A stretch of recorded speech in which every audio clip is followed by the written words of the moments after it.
आज हम लोग बात करेंगे ग्रुप डी के बारे में। ग्रुप डी में सभी लोग बड़े अचंभित और बड़े परेशान हैं कि ग्रुप डी में आखिरकार कौन कौन से डॉक्यूमेंट लगते हैं और अगर किसी के पास वो डॉक्यूमेंट नहीं है तो उससे कौन सी समस्या हो सकती है। तो आज इसी के बारे में हम आपको बताएंगे, क्योंकि हमारा जो बेबी था वो 1 तारीख को था, 1/3/2023 और मेडिकल जो हुआ वो 2/3 को हुआ, 2 तारीख 3रा महीना 2023 को, और एक ही दिन में कंप्लीट भी हो गया। वहाँ वो इतने आपके प्रति सहानुभूत हैं कि किसी बच्चे के पास कोई भी समस्या होती है तो उसका निष्कासन भी है उनके पास, और किसी भी बच्चे को परेशान नहीं करते हैं। हम बात करते हैं सबसे पहले क्या हुआ, एक एक करके सभी के बारे में बात करते हैं, जिससे किसी भी बच्चे का किसी भी हमारे साथी का कोई भी डाउट ना रहे। तो सबसे पहले एक दिन में 50-50 के 2 बैच लगाते हैं, एक सुबह 8 बजे का, एक 11:30 बजे। तो एक दिन में वो 100 लोग बुलाते हैं।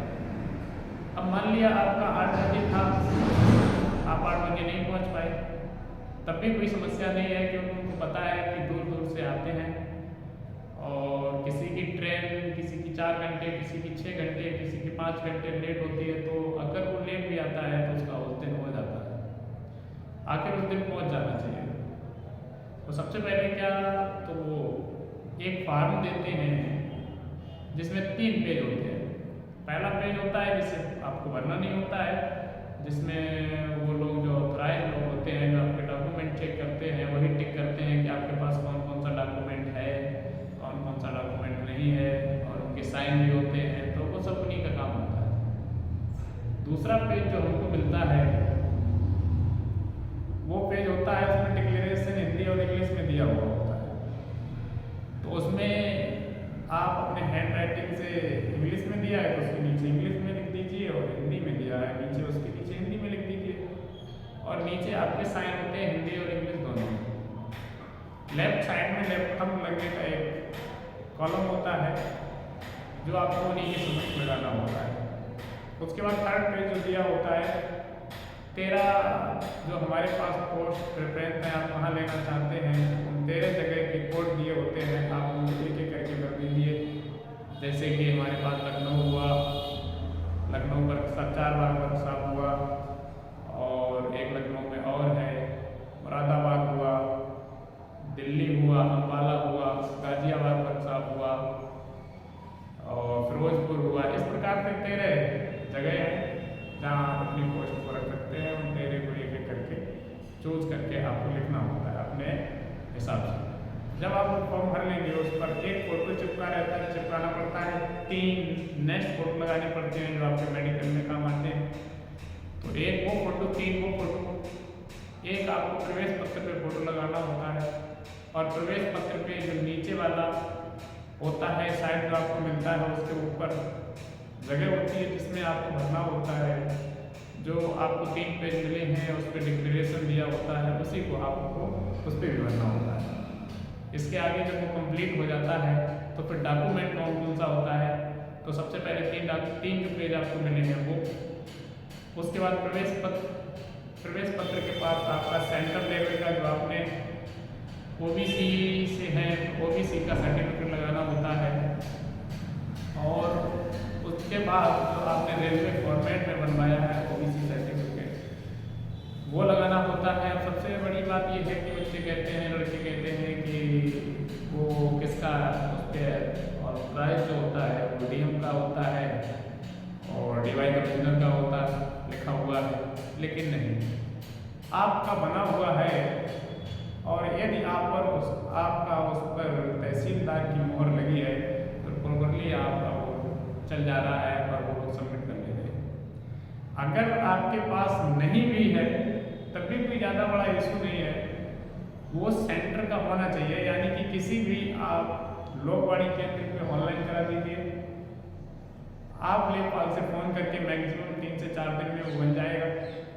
और लेखपाल से फ़ोन करके लेखपाल के पास जाकर उसको वेरीफाई करवा दीजिए, 3-4 दिन में आपका आ जाएगा। वो भी लेकिन वो लोग आपको टाइम दे देते हैं।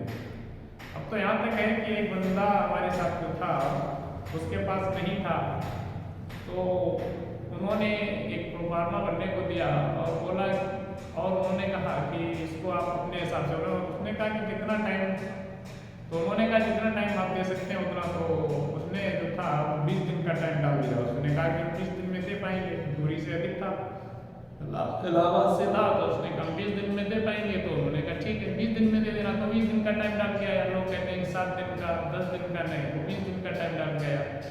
यानी कि अभी आपको ही डिसाइड करना है कितने दिन में जमा करना है, लेकिन वो डॉक्यूमेंट वेरिफिकेशन कर।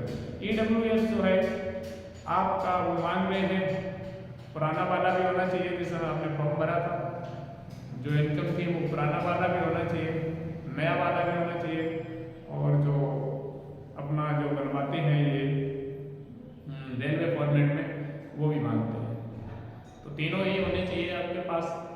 उसके बाद डॉक्यूमेंट का लगता है हाई स्कूल का प्रमाण पत्र, और अब तो एक ही में आने लगा है अंक पत्र और प्रमाण पत्र। पहले क्या था, पहले दोनों अलग अलग थे, अंक पत्र अलग आता था, प्रमाण पत्र अलग आता था, इंटर का अलग, ग्रेजुएशन का अलग, प्रमाण पत्र अंक पत्र 3 साल की तीनों की अलग कॉपी, प्रमाण पत्र अलग।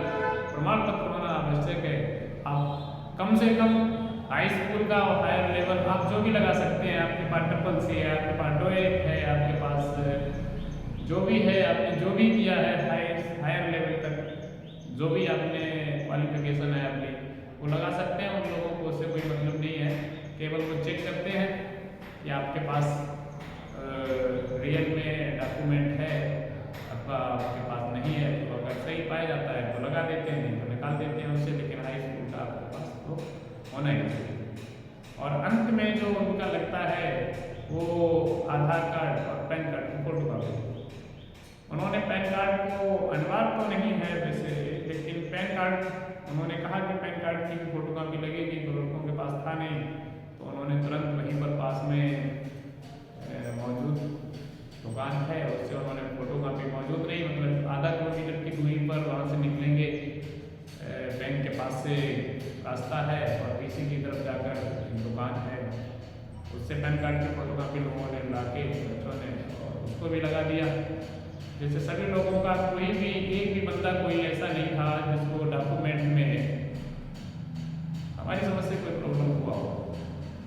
डॉक्यूमेंट करने के बाद फिर वो मेडिकल का फिर वो रोक लेते हैं, सुबह और शाम के बैच को दोनों को रोक के ही रखते हैं, शाम को ही छोड़ते हैं जब तक मेडिकल का मेमो नहीं बन जाता है। मेडिकल मेमो में मिलता कुछ है नहीं, लेकिन शाम को जैसे ही मेडिकल मेमो बन के तैयार हो जाता है वो बोल देते हैं कि आपको कल अम्बाला के मेडिकल में 8:30 बजे ही सभी को उपस्थित होना है, और जो मेमो हमने बनाया है वो आपको वहीं पर हम ही लेकर आएंगे। उसके बाद तो छोड़ देते हैं, लगभग 5 से 5:30 बजे छोड़ते हैं।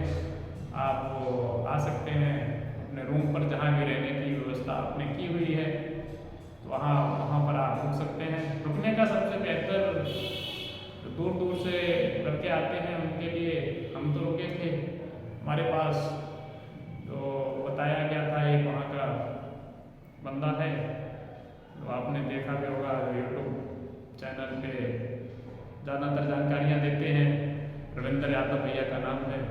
उन्होंने बताया भी था हिंदू पंचायत धर्मशाला है, 100 रुपये में मिलती है, 100 रुपये में सारी सुविधाएँ हैं वहाँ पर, यानी कि आपको गीजर भी लगा हुआ है, गर्म पानी की आवश्यकता नहीं, आप गर्म पानी भी प्राप्त कर सकते हैं वहाँ से, आपको RO का पानी पीने को मिलेगा, लेटने की व्यवस्था है, मंदिर है पूजा करने के लिए, और साफ सुथरा धर्मशाला है। हम तो वहीं पर रुके थे, 100 रुपये में एक दिन 24 घंटे के लिए मिलती है। सुबह को रसीद काटते हैं, वो 24 घंटे तक आप वहाँ पर रुक सकते हैं। शाम को 8 बजे बंद हो जाती है, सुबह को 6 बजे खुलती है। रहने के लिए आप वो एक उचित स्थान है। मेडिकल के लिए आपको अम्बाला स्टेशन जो है, अम्बाला स्टेशन को जैसे ही आप क्रॉस करेंगे वैसे ही लगभग 300-400 मीटर की दूरी पर मेडिकल हॉस्पिटल है। मेडिकल के बारे में हम आपको नेक्स्ट वीडियो में जानकारी देंगे। आज के लिए बस इतना ही। अगर हमारा चैनल आपको पसंद आए तो एक बार लाइक और सब्सक्राइब जरूर कर दीजिए। हमारा हो गया और सभी भाइयों का हो जाएगा, किसी को कोई टेंशन लेने की कोई ज़रूरत नहीं है। वहाँ का स्टाफ बहुत बहुत ही सहानुभूतिपूर्ण व्यवहार करता है सभी बच्चों के साथ, किसी बच्चे को कोई दिक्कत नहीं आएगी।